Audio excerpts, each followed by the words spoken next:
बात करेंगे official secret act है क्या।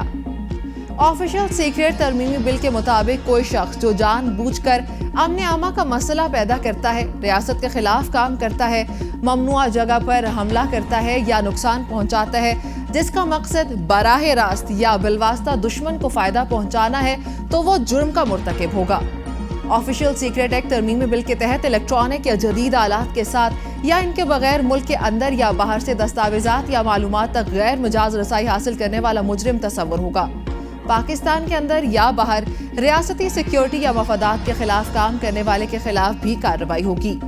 इन जराइम पर 3 साल कैद, 10 लाख रुपए जुर्माना या दोनों सजाएं हो सकती हैं। ऑफिशियल सीक्रेट एक्ट के तहत मुलजिम का ट्रायल खुसूसी अदालत में होगा और खुसूसी अदालत 30 दिन के अंदर समाअत मुकम्मल करके फैसला करेगी। अब बात करेंगे आर्मी एक्ट के बारे में। आर्मी एक्ट क्या है?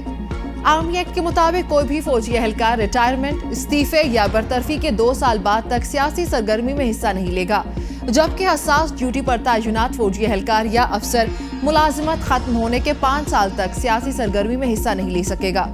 आर्मी तरमीमी एक्ट के मुताबिक खिलाफ वर्जी करने वाले एहलकार को 2 साल तक कैद बा मुशक्कत की सजा होगी, जबकि हाजिर सर्विस या रिटायर्ड फौजी एहलकार डिजिटल, इलेक्ट्रॉनिक या सोशल मीडिया पर कोई ऐसी बात नहीं करेगा जिसका मकसद फौज को स्कैंडलाइज करना या इसकी तज़हीक करना हो।